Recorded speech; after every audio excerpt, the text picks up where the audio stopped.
Hello, I'm Jamie. I work on the RSPB magazine that goes out to RSPB members. As this is a Zoom webinar, you won't be able to turn on your video or microphone, but you will be able to ask us some questions using the Q&A box, which you can find at the bottom of your screen.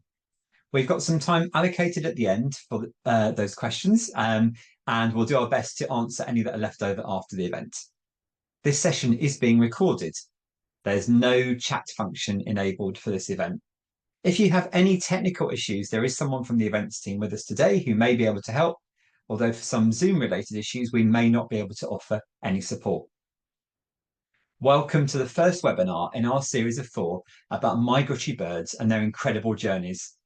If you haven't already, please do sign up for the next 3 webinars to really immerse yourself in the wonders of bird migration.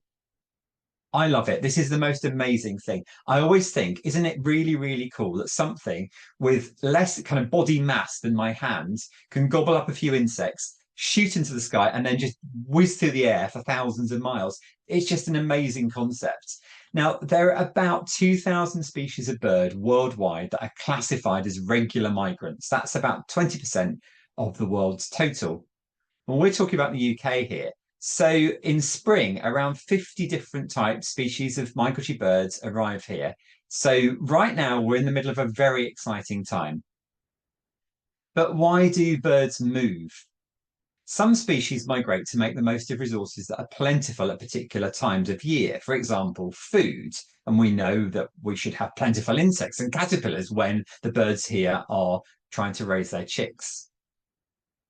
Some migrations are short, but many birds make truly epic journeys crossing continents, deserts, and oceans.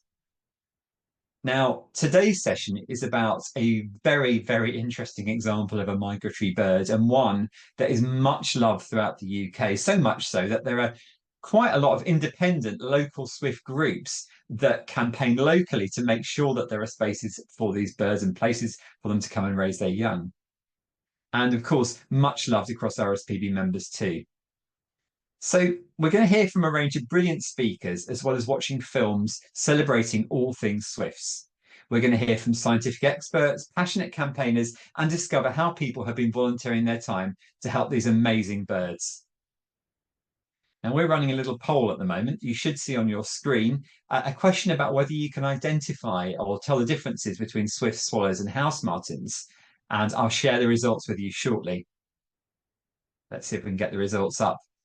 So pretty good results here. So the question was, can you identify the differences between a swift, a swallow, and a house martin? And 69% of you say you are confident you can tell a difference. And 31% say no, but I'm keen to learn more. So we'll do our best to help you with that during this session.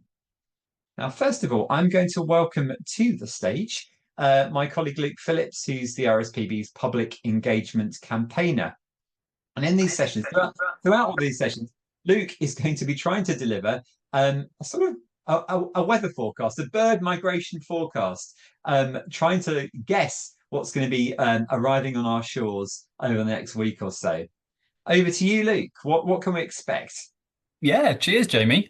Yeah, this is a really exciting bit of the webinar. I think we'll be doing this kind of every single week over the next, 4 or 5 weeks. And as a birder, it's something, and every single bird watcher loves to do this. We love to kind of speculate, get excited about migration, try and sort of second guess what's going to be happening. So this is like my little attempt to have a go. And got a lovely picture of Michael's fish. And actually, I just got something. Hang on, I've got I found this jacket. Ugh, in my wardrobe earlier on, so I'm trying to channel Michael Fish. So let's see how this goes. So let's move on to the next slide, please. So the first bird I want to kind of talk about in terms of what to look out for. So each week I'm going to try and make things sort of slightly structured, give you some things that you will hopefully see in the next week, give you a few challenges, and then I might go mad in my sort of guessing and speculation. But for this one, if you haven't seen your first swallow yet, the next week almost has to be the week you see your first swallow. It's been a little bit quiet so far this spring. It's fair to say I live down in the south coast of England, right on the south coast in Dorset. So we're in a kind of migration hotspot down here. And ordinarily, by sort of late April, by around now, I'd be expecting to see swallows kind of moving through, in quite a big number by now, but they're sort of not yet. It's not late enough to get any worried. Don't get worried about the fact that, swallows are not quite in yet, but over the next week, I suspect that they will be on their way. So obviously weather and all sorts of conditions play a big part. And although, each year we can sort of guess that, the estimate, arrival times for all these migratory birds, things like weather do sort of play a big part. So, like I say, things can fluctuate back and forth, but who knows? But yeah, the next week, swallow is one for you to definitely look out for if you haven't seen one now. Next slide, please. Right, this is a fantastic looking bird, really inspiring. So over the last few weeks, we're actually quite far into the migration period. So bird migration, it's something almost happens year round. There's always birds moving back and forth to different places.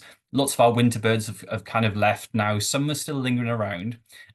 Over the last few weeks, we've seen lots of warblers come in. There's been fantastic looking birds like redstart pipe flycatcher. They're really stunning, colourful species that live in woodlands. Lots of things like the willow warbler, lovely little yellow birds. They've all kind of started arriving already. But this is one particular bird that will arrive sort of from now. And I think, again, over the next week, this is one to kind of look out for. Bit more of a challenge. So this is the garden warbler. It's not a bird you find in gardens, so it's not very well named.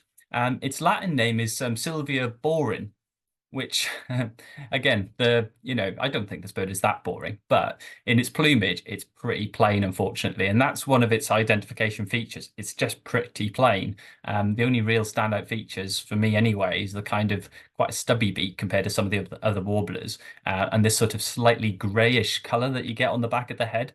But the one standout thing for garden warbler is its song. So over the next few weeks, if you get familiar with blackcap, that's a good one that's been coming in over the last few weeks.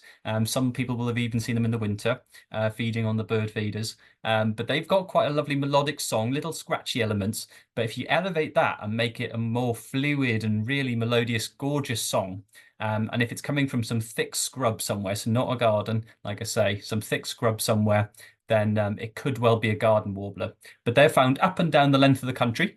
And in fact, in recent years, slightly increasing, I believe, up in Scotland as well. So those of us here from further north, yeah, look out for your garden warblers over the next week or so. Right, next slide, please. Right, this is a bit of a surprise one, I guess, for some people. This is a red kite. And I wanted to flag this one because on the weekend, I started seeing something that's becoming a bit of a sort of an annual event, particularly down in the south. But it'd be interesting to know how this is kind of panning out around the country. So the last few years, in around late April into early May, on nice sunny days with a nice gentle breeze, red kites kind of appear where they're not normally seen. So in Dorset, we've got some breeding in the north and the east of the county, but in the west where I am, they're quite a rare bird still. Yeah, on the weekend I saw about 10, all the different individuals heading west over my garden. So clearly on some sort of migration or some sort of movement. And in the last few years, we've seen lots of them head down into the southwest of England and almost bottleneck. And there was one particular moment where there were several hundred kind of all reached Land's End, and then they seemed to turn around and come back again. So this isn't necessarily sort of migration, but it's an interesting example of how birds are sort of moving and exploring the country. And the theory is that these might be younger, non-breeding birds just having that sort of explore. But yeah, over the next week, I think red kite is if you don't normally see red kites in your area, do look out for them in the next week. That's a really fascinating one. Next slide, please. Right, this is me sort of starting to speculate now. So this bird might not be familiar to many people on the call. If you've seen one, fantastic. They're great birds to see, but this is a black-winged stilt.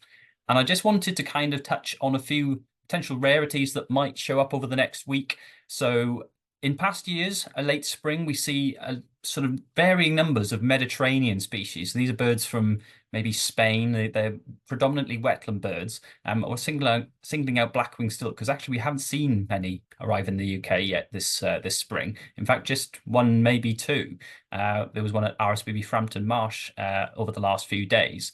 But I would expect by now, by late April, to start seeing a few more of these starting to show up in the next week. There's been some other exotics show up. There's been some purple herons showing up in different places. There's been some night herons, which are real cool looking birds, actually. If you get a chance to check those out later, that's a great one to have a look at.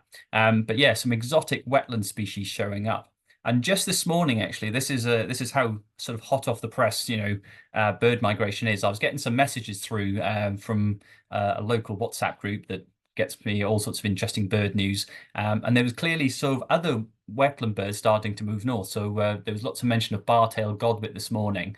So I'm going to just mention bar-tailed godwit because I didn't actually put a slide together because yeah, this was only kind of news I got through this morning. But maybe one for next week if you're joining us. But yeah, check out for the bar-tailed godwits coming through. But lastly, there's one bird I can't miss out, and that's the swift. And again, more hot off the press news. This morning, I got a message from a friend who was birdwatching at RSPB Lodmore Nature Reserve in Weymouth, and there was a count of almost 30 this morning, which is incredible. So I was going to say, prior to that, seeing that over the next week, there's an outside chance of your first swift. It's a bit of an outside chance, like I say, but on the basis of this morning's news, there might be a better chance of seeing your first swift. So that's it from me this week. I'll be back next week. Thank you so much, Luke. And Luke will be joining us again at the end for question time. A few good questions coming in so far. So thank you so much for sending them in using the Q&A box at the bottom of your screen. Just a quick answer to Alan and Kathy, and anyone else wondering where the links are to register for the other events, we'll be sending you an email just after the session, so you'll be able to see where to click to sign up. I'm going to welcome now Guy Anderson, who is our Migrants Recovery Programme Manager. He is responsible for our programme of work supporting the population recovery of a whole range of migratory bird species. And today, Guy is going to give us an introduction to swifts. Welcome, Guy. Thanks, Jamie, and good afternoon, everyone. So swifts, just simply some of the best birds out there. Genuinely one of my favourites. In fact, so good that I bought the T-shirt. Now, some of you might know that Apple TV has just finished airing a series called Masters of the Air. Now, the TV series is about American air crews in the Second World War. And I hear it's very good, but I would argue that swifts have a better claim to that title, Masters of the Air. There's more than 100 species of swifts around the world, and they're all superbly adapted to an aerial lifestyle. They're sleek, they're streamlined, they're fast. In fact, they're the fastest group of birds in level flight, in terms of level flight. And they do almost everything in the air. They eat in the air, they drink in the air, they bathe, sleep, they even mate in the air on the wing. Many species of swift only touch down onto something more solid when they're nesting. And the rest of the time, and that's most of their time, they're up in the air. The scientific name of our swift, and by that I mean the common swift, and that's the only one that breeds here in the UK, is Apus, A-P-U-S. And that word derives from the ancient Greek for no foot, meaning no foot. And if you look at a photograph of a swift flying, you can't see any feet or legs. So early taxonomists must have thought they just simply didn't have any legs or feet. And that's not true, of course, but you can easily see why it might have been assumed. Guy, they look a bit similar to swallows and martins. How can we tell them apart? Yeah, they do look a bit similar, but they're actually not very closely related to swallows and martins. Swallows and martins are part of the passerines, the perching birds, and that group includes pretty much all the sort of small and medium-sized birds that we see in our gardens and our countryside. Swifts are a much older group in evolutionary terms. Yeah, actually, for more on the origins of swifts, take a look at your latest RSPB magazine. There's a great article on bird evolution in there. Swifts are actually more closely related to hummingbirds than to any other existing bird group. Just take a look at their wing shapes and you'll see the similarity. They also have very different life history strategies to swallows and martins. Swifts are much longer lived and slower to reproduce. What they do share with swallows and martins, however, is long distance migration. So our skies in winter are really no place for birds that rely on flying insects for their food at all. And our swifts travel as far as Southeast Africa. That's countries like Tanzania, Malawi, Mozambique. That's where they spend their midwinter. And actually, they spend more of their year in African skies than they do with us here, much more. We should really think of them as African birds that visit us just for a few months. I think they just stay for about 12 weeks. Is that right? It's about 12 weeks. Yeah, it's a really short time. Yeah. So why are we so interested in swifts? Well, they're awesome. Number one, of course, we love seeing them return to our skies every year. But over the long term, our swift population has been in trouble. We've lost more than half of the UK's breeding swifts in the last 25 years, and they're now on the red list of birds of the sort of the highest conservation concern in the UK. So they're in some trouble.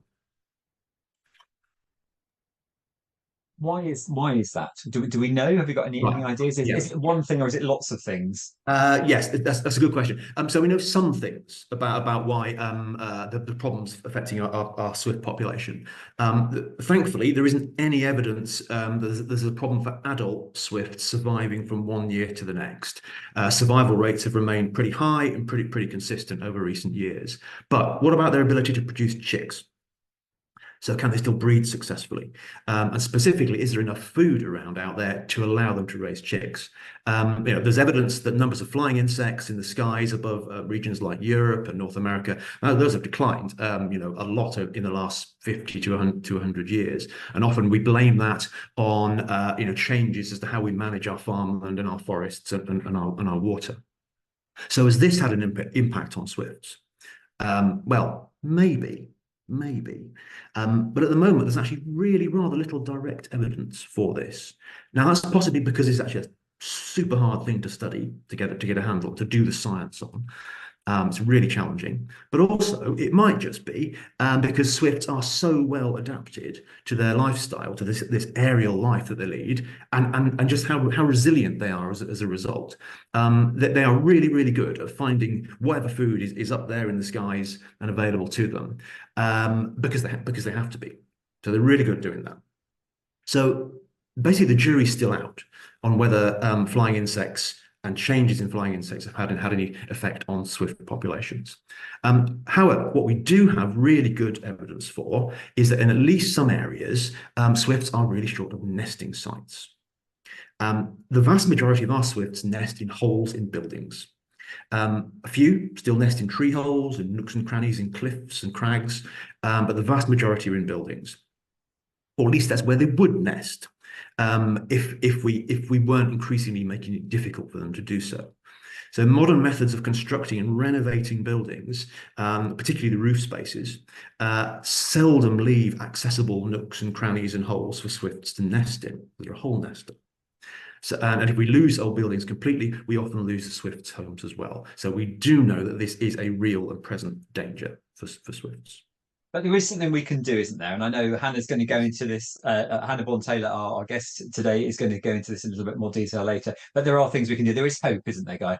Yeah, no, absolutely. There's genuine lots we can do about this. I mean, even if we haven't got good science that links flying insects to swift populations, it's pretty safe to say that anything we can do that does increase the abundance and diversity of flying insects in our skies, it's not going to harm swifts, and it's definitely going to be beneficial for a whole bunch of other biodiversity, not least the insects themselves. So we should really just get on and do that, irrespective of whether or not we've got the strong science or not.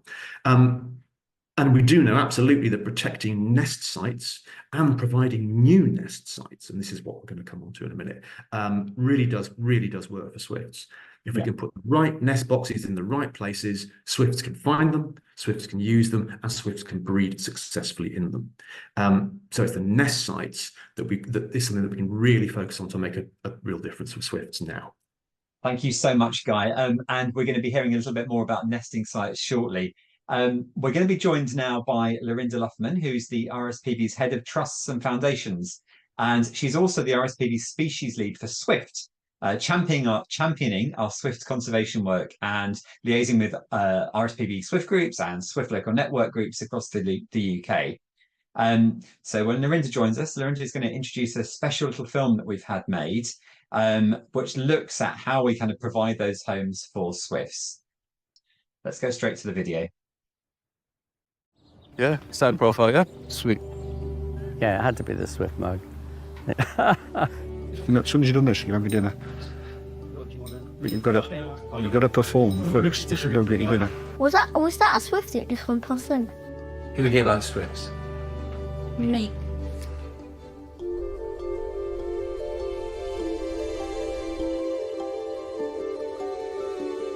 In the evening now, during the summer, it's great. You can just sit there sky watching sometimes, you know. You just see them flying around. You know, it comes in the name Swift. Very, very quick. I love how, you know, they fly around together in their pack. The way they fly, they're really aerodynamic. They're really cool to watch. Can you imagine what it must be like flying at that speed? The fastest bird in level flight. I don't think there's any other bird like them. Swifts never land apart from when they're coming to breed, so they could stay in the air for 2, 3, 4 years. Flying for them is just like breathing. They seem quite playful as well. When you watch them, the pure joy they give, and that's the essence of it, I think. There's no sound that's quite like a swift. They make such a racket, but it's just like really primal and exciting. People associate Swifts with summer and happy times in summer. Long evenings, very hot weather, and swifts. It's tantalising. They arrive and before you know it, they've gone. They spend the rest of the time on migration to and from Africa. The fact they can migrate to Africa on their own, I can't get to the other side of Leeds without something like that. And then the fact they come back here and a swift can come back to the individual nest on the house, that's just incredible. We wait for them to come back each year. And everybody gets quite excited when they come back. Oh, that's just amazing. Everybody wants to see their first swift, don't they? It's a joyful moment when we do. If for some reason these didn't come back one year, that would be, I can't describe that, it would be devastating, you know. If we didn't have any swifts, it would be a bit sad. Swifts normally nest in cavities and eaves of roofs. As we've refurbished and upgraded our buildings, we're restricting the areas where swifts used to nest. There's plenty of videos of distressed swifts trying to re-enter a nest site that they perhaps used for the last 10 years, so that can be quite upsetting to see. Swift populations have declined by over 50%. It's almost too devastating to contemplate, isn't it? Oh my God, we're going to lose these species. You have to turn it around and go, what can we do? Encourage swifts. The swift nesting bricks will have been, I think, one of the best things we've done on the development. It is just like installing another brick. When it's cheap, easy to do, it promotes a healthy environment. It's a no-brainer. Why wouldn't you do it? You've got to get off your backside and help out. It thrills me to bits to think I've got all of those nest boxes out for the swifts. 33,600 and something, I think it is.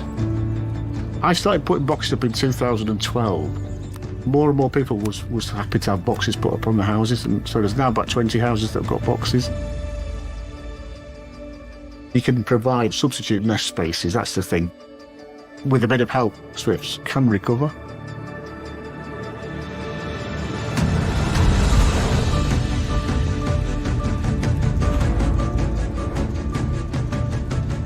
Look at it over there, look at them all.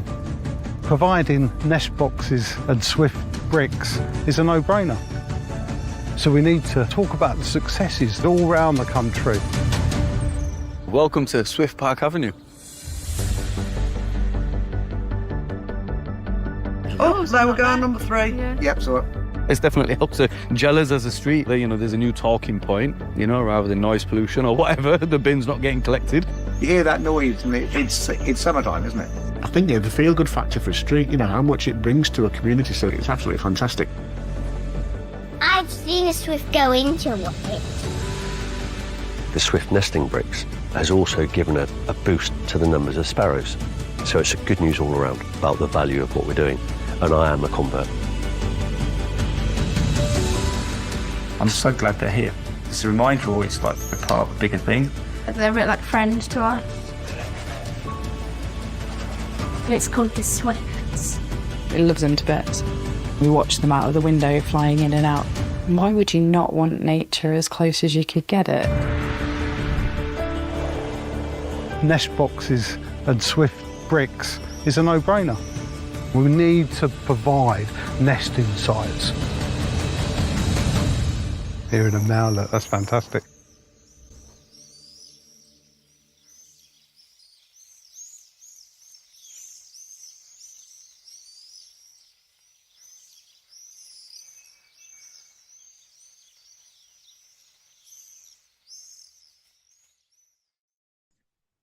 Hello, Laurinda. Hi, Jamie. Oh my goodness, Zoom does funny things to us sometimes. Do you want to tell us briefly about the film and what your role in it? We talked to lots of Swift groups up and down the country, and they are talking to house developers in their areas and also local planners in their councils. And we really wanted a short but fun video for them to show these people, to explain about Swifts and what we can do to help them. And also, we really wanted to show the joy that these birds bring to people in our towns and cities across the UK. So just so the film company who produced this video for us have done a really cracking job with showing groups across the UK. Laurinda, please come back and join us at the end for the Q&A, and we can fire some questions at you, because there's a lot coming in about all sorts of questions about Swifts and what they need, so we can share them between us. Thanks, Laurinda. Right, we'll thanks, see you a Jamie. little bit later on. So I'm going to welcome to the stage now Hannah Bourne-Taylor, who's the author, bird conservationist and creator of The Feather Speech, which is a national conservation campaign to help swifts and other species. Hannah, hello. Thank you so much for joining us. Thanks for having me. Oh, thank you. Can you tell us a little bit about yourself and what you've been working on? Well, all anyone needs to know about me is that I'm completely bonkers about birds, and in particular swifts, and I'm incredibly proud to be associated with swifts and any birds. And I am an author, like you said. I've immortalised how I hand-raised and rewilded a swift and a finch, who quite famously lived in my hair for 84 days, quite a long time. And I created The Feather Speech, which is a campaign to try to save swifts' nesting habitat, basically, and to secure their homes. So that's what I'm all about. And why do you love swifts so much? What's so compelling about these birds? Well, as Guy said, and I loved his passion as an ornithologist, it's pretty cool to see that passion coming through. They're pretty epic. I mean, they spend more time airborne than any other bird on Earth, yet when they come home to us. They're sleeping inches away from us after being on the wing for 9 months. That, to me, is astounding, that parallel. And also, I had the privilege of raising one myself, and I looked into the eyes like polished planets of this one bird, and that one bird redefined everything, so that all the boundaries between wild and tame, human and the natural world just shrunk so there were none. And then when I realized the awful statistics of their declining populations and a really easy thing that we can all do to help, I thought, basically, I just pictured the last swift in England looking at me saying, "But Hannah, didn't you love us?" And me saying, "Well, yes, I loved you with all my heart." And the swift saying, "Well, then if you loved us, why didn't you try to save us?" So, this is why I'm here. So that's a bit about how your campaign came about. I mean, your campaign's been spectacular. Can you just give us a brief summary of what you've done so far? So I launched a petition, and before I launched the petition, I basically built a sort of committee or coalition of experts, including the lovely and amazing the RSPB. Thank you so much for all of your help, but also experts around the world in different sectors to create the best ask for the government. And we agreed as a collective to ask the government to mandate swift bricks, and that's because without swift bricks, it's really difficult for the swifts to guarantee their homes in our buildings, and especially in new builds of which there is no cavity nesting sites. So we did that, launched a petition, did it naked, bit controversial, not disruptive, and the reason for that is because I had to get 100,000 signatures in 6 months only. How does a nobody do that? Well, you have to court the media. So I did that. That was amazing. Sounds so easy. Really wasn't at all. Got a massive parliamentary debate. Huge support in Parliament. This time, last summer. That was amazing. Again, amazing. Not so easy to achieve. And then the government just said, actually, we're not going to do anything. And I said, that's not good enough. And so since the summer, I have been lobbying, working with parliamentarians, continuing to work with the conservation NGOs to bring people together, to keep the momentum, to propose different things. There's been an amendment attempt, which was the first attempt in British history to change the law for swifts. That failed, but now there is a proposal ready and drafted, ready to go. The government could just say yes and thanks very much for doing all the work and just do it. And we're in that horrible state now where nothing has actually been done. And so we've got to find a way to carry on asking very politely and firmly to please, please, please do this. Otherwise, there's going to be a really tricky issue for the swifts. What would you like people to do? So we've all joined here. We're all kind of on board with this. We know that Swift needs help. We'd love to help you. What actions would you like people to take as part of this campaign? So hopefully everybody who's listening to this, and hi everyone, already really, really love Swifts. And many of you will probably be doing your own thing with Swifts, whether it's installing your own Swift box or being part of a local Swift group. There's so many around the country. So that is incredibly important. But I also think there is a mindset that we can all remind ourselves of. And it's something that I have to remind myself constantly of, which is that and I think probably all of you, are everyday nature lovers, in that we all really love nature and we really care about it. And because we care, we probably know how much we are looking at the decline in wildlife. So 1 in 6 species in Britain being really in trouble, 43% of British birds, swifts, really, really bad, rapid decline, low base population. And you think, oh God, this is so overwhelming, so helpless, what can we do? Oh my goodness, this is just so difficult. How can we can do anything? We're just little people just caring. That's how I feel anyway. And then actually look at it and reframe it and think politically, which is not always the best thing to do, but I think it's vital in this case. There are only 650 MPs. There are 67 million of us. If enough of us group together and use our voice for nature, we can really do stuff, especially in a general election year. That means that we elect whoever we want to govern this country. And so I'm asking people this year, over the summer, when the Swifts are here screaming for help as well, doesn't matter who you want to vote for or which party you support, but ask all of your candidates, the ones that are currently in government and the ones that are trying to get into government, to adopt Swift bricks, to mandate Swift bricks to support our Swifts, because if they don't, there is a real risk of them going extinct. And so you can take account and you can hold them account, and that's really important. And if you're listening to this and you're thinking, hey, actually, I'd really quite like to do that, but you're not quite sure how to do it, contact me. Go to my website or go to Twitter, Hannah Bourne-Taylor, just Google me, find me. I will individually help you to help Swifts, because if we all club together, we can save these birds. Thank you so much, Hannah. And I've had a few questions coming in for you, actually. Deanne says, I've just read your beautiful book, Fledgling. What an experience. Thank you for bringing it to life. What are you working on now in your writing space? Are you planning any more writing? Well, it's a little bit too early to say because it hasn't been made official, hint, hint. But there is a book coming out next year. And guess what it's about? Zoom. It starts Excellent. with S and ends with S. Oh, we look forward to that. Can't wait to read that one. One question I'm going to drop in now is why aren't people just putting Swift bricks in as a matter of course? Why aren't house builders doing that at the moment? What's the obstacle that you can see? Oh, well, there are lots of obstacles. Some industries tend to feel, justifiably so in some contexts, that if something is necessary, the government will tell them to do that. And so they go on that. And I think that's kind of fair enough, actually.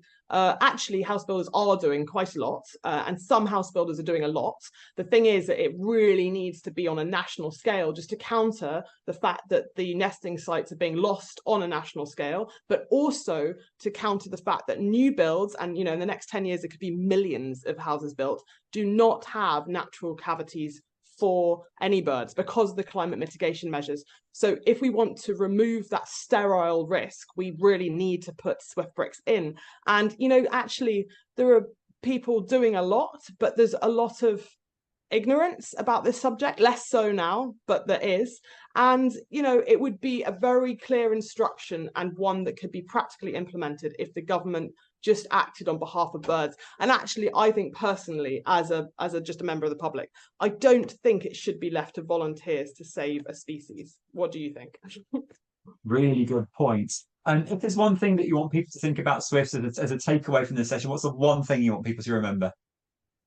I want you to remember the absolute sheer joy of your first swift, and the average return date that Guy can confirm, but I think it's about the 8th of May, it's the first week of May, for all of our beautiful swifts coming home, and to imagine them not being here, and to realize that your voice individually can make a difference for these birds, and we really need to try and make that voice as loud as possible, especially now when we have the chance. So yeah, that sheer delight mixed with action. Thank you so much, Hannah, and we'll bring you back on at the end when we've got some more questions for you. Thank you so much. That's been fascinating and really kind of inspiring. As we just heard from Hannah, there's lots we can all be doing to help swifts.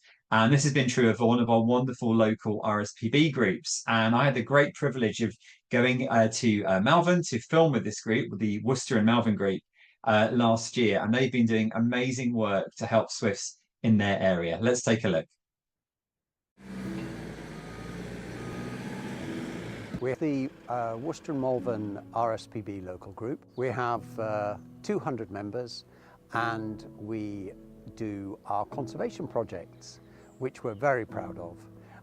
We have 9 of those. We also do monthly meetings. We have monthly visits to RSPB reserves, and we do birdie walks as well. It's very active and very friendly. Today we're putting up swift boxes, which is one of the projects we have. Swifts are struggling like many birds, and one of the ways we can help them is putting up swift nest boxes. It increases the number of nesting sites that they have available to them. Another thing we do to try to help swifts is to talk to local builders and get them to put swift bricks in their new builds. The local community has been remarkably interested. I started off last year by printing out a letter which I posted to people in my street, and out of 65 letters which I just pushed through people's doors, about 30 people actually said that they were interested in helping swifts in one way or another. That's a really heartening sign of the level of interest that people have these days in these sort of things. And I've had the same sort of thing this year on a nearby housing estate, which is really very heartening.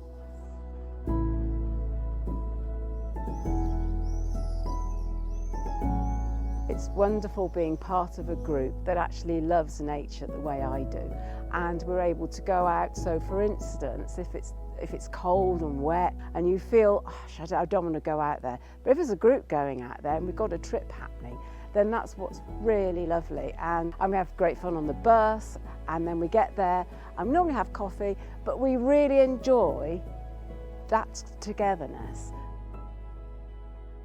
People want to do something for nature, and we allow them to do something for nature. Through us and the projects that we run, we can actually be a catalyst for people being active out there, working for our natural world. It makes a huge difference. We are so much bigger as a group than our individual parts. I would recommend anybody to get involved in their local RSPB group.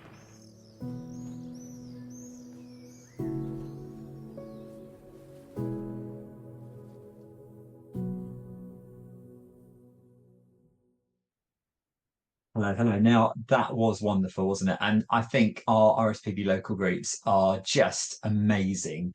They are a really lovely group, that particular one. And what they're doing for swifts is spectacular. The fact that they're just going from door to door, knocking, go, can we put a swift box up in your house, and actually going out and doing it is really good. Now let's hear from Rhoda Ludford, who's project manager for the Species Volunteer Network. Hello, Rhoda. Hello. Can you tell us a bit about your role and what the Species Volunteer Network is? So I'm the project manager for the Species Volunteer Network, and we work with some of our most declining species across the UK by supporting volunteer teams to carry out species conservation actions. And one of our most recent additions to the project is swifts. And what have you been doing? Well, how have you been working with volunteers around swifts? So we are currently working in Northern Ireland and England, specifically putting volunteer teams in place in Manchester in England and in Belfast in Northern Ireland. We work quite closely with the volunteer teams will be connected quite closely to the local groups as well in those areas. And we're establishing teams of volunteers to carry out those actions. So surveying, monitoring and being able to help support those swift actions that are really necessary.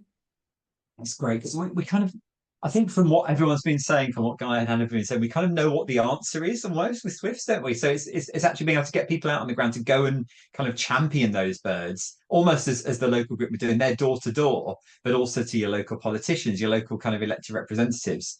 So it's great that we're kind of building up that kind of strength of local communities. So the Species Volunteer Network is working elsewhere in the UK. What other similar projects have we got going on?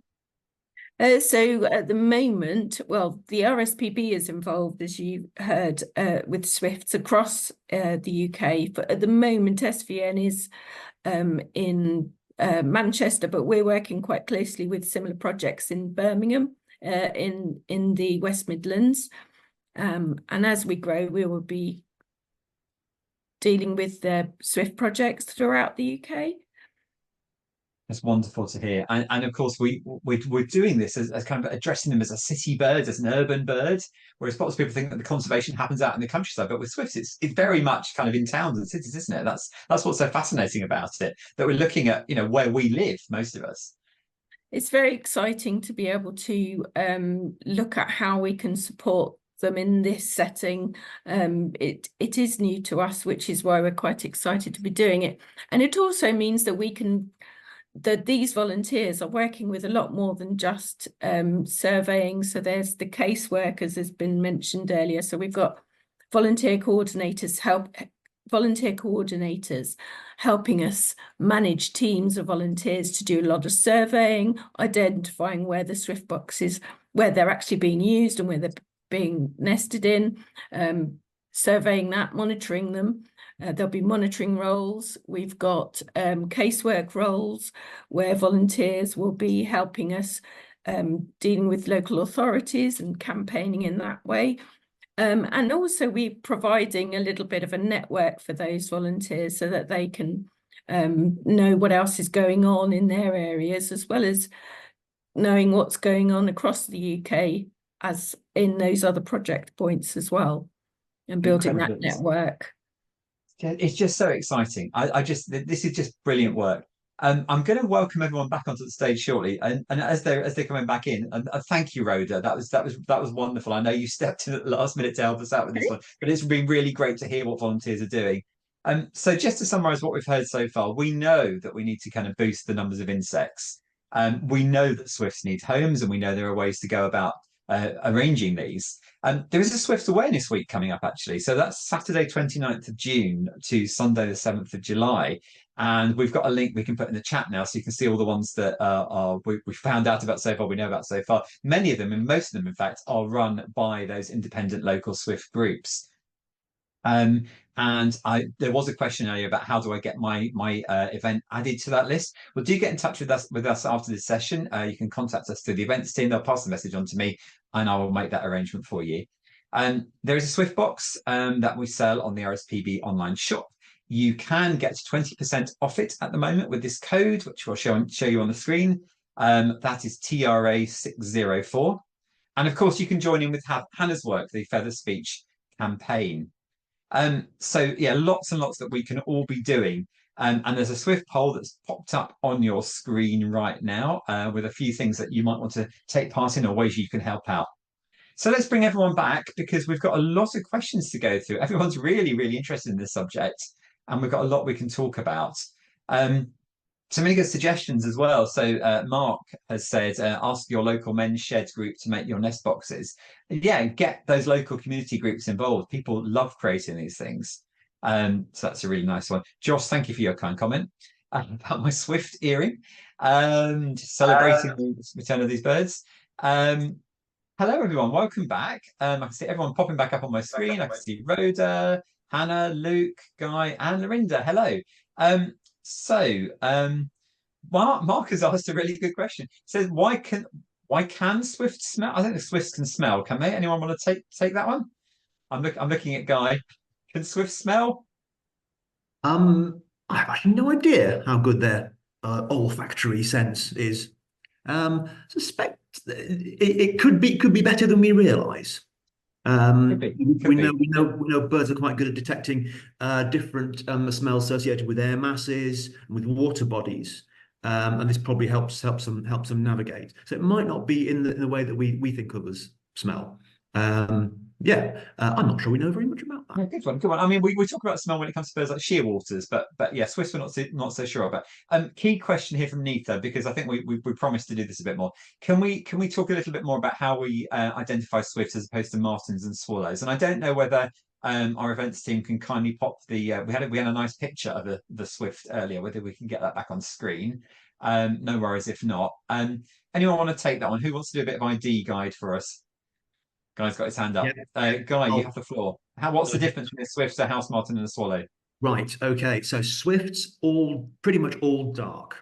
Okay. So no big patches of pale plumage on them. Long scythe-shaped wings.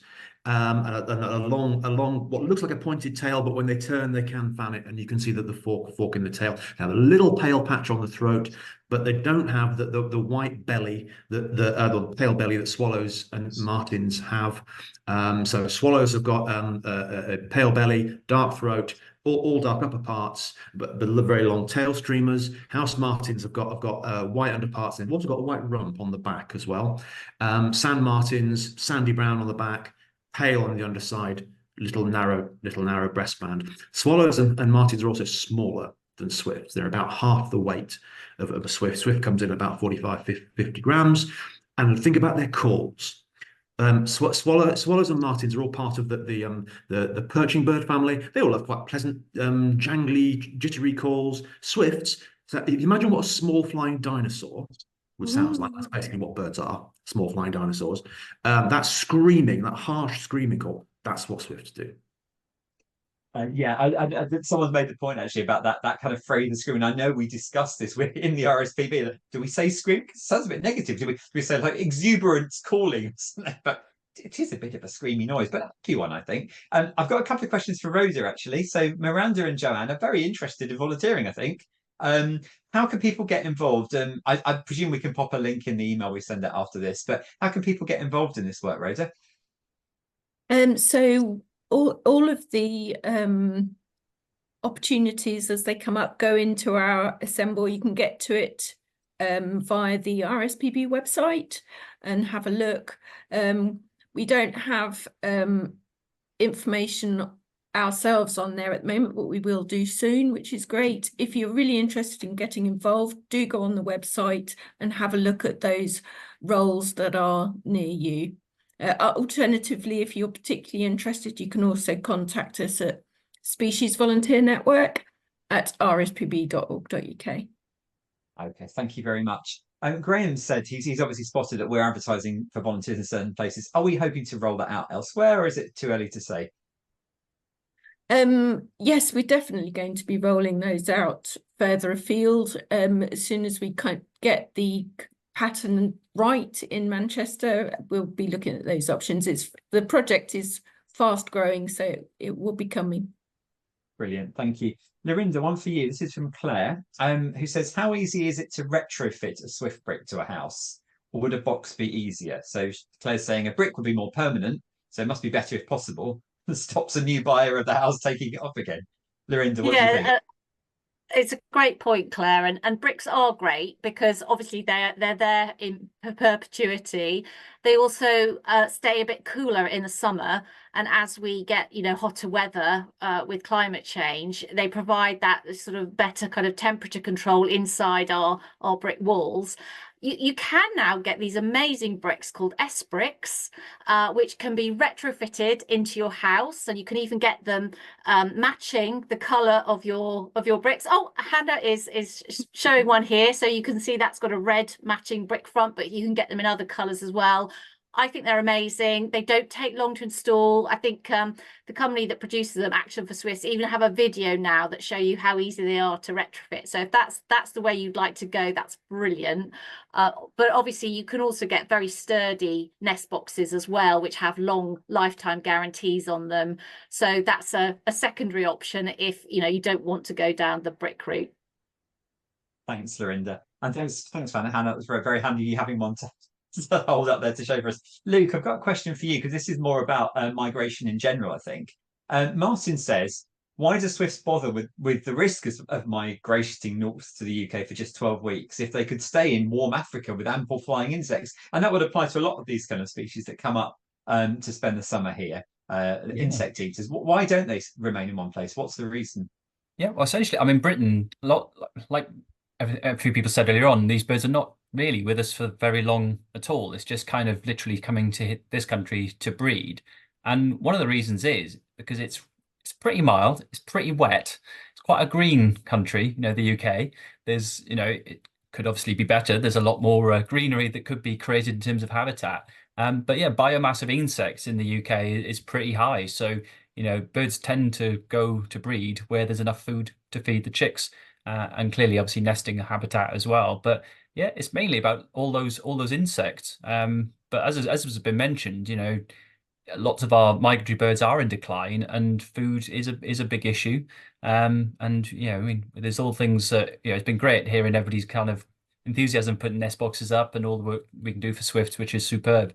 But obviously in the garden as well. I mean, I'm thinking native. I'm planting lots of native plants, and they attract the insects. And I've even got some brassicas that I leave the dare I say cabbage whites. I'm a bit of a lepidopterist, so I hate seeing cabbage white. The large white, the green vein white, the small white. But I leave my caterpillars there, and the blue tits all come down, and the robins come down, and they eat them. So yeah. But in short, stacks of insects in the UK, but needs to be more. But we need more. We need more, definitely. And Susan says Hannah's talk was so inspirational. How does she keep such a high level of enthusiasm in the face of lack of action from those she's trying to campaign to? Oh my goodness. I wish I could hug you. You know how I feel. Yeah, it's really hard. I think the thing that's kept me going, and the reason why I started the campaign, and the reason why I will never give up, so rest assured I will never get up. We will win because I'm not going anywhere, is because I absolutely love these birds. I love them with all my heart. And the idea of them not being here, especially when it's so easy to help them, is unbearable. So that's why I keep being enthusiastic, because of them. Thank you. And how does a swift sleep in the air? Anyone want to take that one? How do they sleep in the air? How does that work? Guy? The answer is they don't sleep in the same way that we do. They basically switch off a bit of their brain and keep enough of their brain going that they don't fly into things or fall out of the sky. Yes, thank you so much. That's that's sort of half. It's sort of the half of the brain keeps going, isn't it? So they still stay up. A lot of people asking for advice about swift nest boxes now. What are the best locations, and how do we attract swifts to them? And what if there are no swifts in your area? Does anyone want to give a general little summary of how you should put up a swift nest box? I'll go, but I'll wait for anyone else to answer first because I'm not the RSPB. I'm happy to. Oh yeah, Hannah, you go first, and I'll follow up with anything I think maybe you've missed. Okay, well, so you can always get advice from the RSPB, Action for Swifts, me, or the Swift local network about that. So if you've got specific questions, and just do that. But don't ever put it on a south-facing wall because it gets too hot and they instinctively will avoid it. North and then northeast and round that way is the best in terms of rank of placing. It has to be open space if possible and high up as possible. So just under the eaves and higher than 5 meters. That's the ideal thing. If you don't have swifts in your area, build it and they might come. If you don't put it in, they won't come. And if you don't get them, at least 7 other species might find a home in there, and 4 in total of cavity nesting birds are red listed. So you don't have to have swifts to make a difference to cavity nesting birds. But also, if the other birds are nesting, swifts know easier to find where there are nesting sites. So actually they attract each other. So, that's really great. And if you are putting a swift brick or a swift box in, and you can manage to do a little bit more than one, like 2 or 3 or 4 or 29, then that's great because they're all colony nesting birds. So the more you can pack into a gable wall that is not south-facing, the better. Yeah, excellent advice. Thanks, Hannah. And yeah, ideally not a south-facing sunny wall, though some people, if that's the only wall they've got, they will put up a box and make sure that it reflects the sunlight as much as possible. So you can get boxes that have white laminate on the top to keep the sun, the temperature out of the box as best as possible. But ideally not a sunny facing wall. And also, of course, good to have that flyway in for the swifts because they dive in so quickly. So to make sure there aren't any trees in the way or any obstructions. Ideally, don't put your boxes over the top of your windows because swifts have been known to fly into people's bedrooms if the window's been left open. So they can slightly misjudge their flight path. So I try and avoid over the top of your windows. But yeah, and as high as possible because, swifts do drop a little bit as they come out of the nest before they pick up again. So as Hannah said, ideally sort of 4 meters or above, really, if you can. So all good tips there for the sighting. Thanks, Laurinda. And a couple of people have asked because of that height thing. People are saying, "Well, how do I do that myself?" And we got in touch with our local window cleaner, who obviously had the long ladder and was able to come and do that. So that would be my tip. Window cleaners are good for putting out swift boxes. Question about whether the nest boxes need cleaning out. They don't, do they? I don't think they do, Laurinda. No, you don't really have to worry about that. I mean, occasionally you will find that boxes, depending on the aperture that you've got in your box, might be used by sparrows. And sparrows can leave stuff in a box, which can just occasionally be harmful for swifts if they get caught up in it. So if you've had sparrows in your box, I would definitely say try and clear it out. But swifts don't have too much nesting material because they're gathering what they need from the air. So bits of feather, bits of straw. So they really, you don't need to worry about clearing them out if you can't reach the box easily. Thank you. Question from Jacqueline. If swifts spend most of the year on the wing, are their leg muscles weak when they start to nest? I'm going to go to Guy for this one because Guy, you were talking about the feet and the legs. Is that an issue for them when they come into land? Because often they've been on the air for they have been in the air for 2 or 3 years, can't they? Before I suspect they're quite good at flexing their claws and their legs as they're travelling. I'm super lucky in that I'm a qualified bird ringer and handler, and I've had the enormous privilege of being able to handle and ring swifts. And let me tell you, their feet and claws are pretty strong when they come back in the spring. They are they are perfectly adapted for little needle sharp claws for hanging on to vertical rock surfaces or building surfaces with, and they can quite happily shred your hands if you're not careful. So my experience is they don't have a problem with that. They're pretty strong. They're strong enough. Neil says, I downloaded the Swift Mapper app. Thank you, Neil. That's a very good thing to do. I've got it on my phone too, which I think is an excellent idea to track the numbers of swifts and nesting sites. How will data from the Swift Mapper app be used exactly to help these birds at a time when the numbers are low and they're listed as a red status bird? How does that work? What does Swift Mapper help us do? Right, I'll come in again there. Right, so Swift Mapper is designed as a conservation targeting tool. So what we want people to do is to record evidence of where swifts are nesting onto Swift Mapper, and over time, with more and more people putting information on Swift nest sites into the system, it builds a better and better and more complete picture of where we have evidence that the swifts are breeding. Now we think that the best places to try and put in new nest sites to install Swift bricks or Swift boxes is relatively close to where existing birds are breeding, because that makes it easier for the new nest sites to be found and detected and used by birds that already have their own nest sites established, and particularly the young from the come out of those nests. So we think, and we want to do a little bit more science on this to help us understand, but it looks like the best places to focus efforts to install new nest boxes are areas close to where they're already breeding swift. Certainly that's where it's quickest for new boxes to be found and adopted. So that's where Swift Mapper comes in. It helps target conservation action for swifts to the best and most efficient and quickest areas. Yeah, thoroughly And it's recommended. free to Really use. easy app to use as well, isn't it? So it's a great one. Laurinda, you wanted to make a point about Swift calling. You don't have to make the noise yourself, but how does it work? Just to say, picking up from what Guy was saying, obviously swifts will listen out for other swifts to alert them to where there are holes that they can potentially use for nesting. So if you are putting up a swift brick or a swift box where you don't think there are any local swifts near to you, you've checked Swift Mapper and you can't see any low-flying records around you, you can get a swift call sound that you can play ideally from your box or inside your box. And that will attract other swifts. They'll hear the sound and come and investigate your nest site. So if you can set up a swift calling device or the sound of swifts, that will help to attract them to your house. Thanks, Laurinda. I'm going to do one more question. We've had such an incredible number of questions. We've had over 80 questions, so I'm so sorry we're not going to get back to all of you today, but we will attempt to respond to you afterwards if we've got your email addresses. I'm going to ask one final question because I'm fascinated by this one as well. Martin says, do swifts feed after dark? Anyone know the answer to that one? Or are they just on day shifts and bats come and take over? I would. Go on, Luke.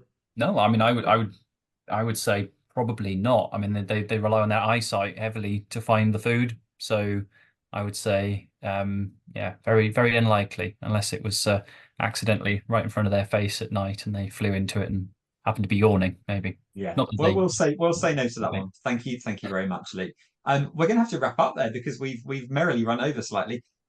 Thank you so much, everyone. I'd like to thank all the speakers for taking part. Thank you so much for all your expertise and wisdom in this last hour or so. And thank you all for listening in and joining in to the session today. We hope you enjoyed it. And please do join the other sessions. As I said, we'll send those links out to you in an email afterwards. Thank you very much and goodbye.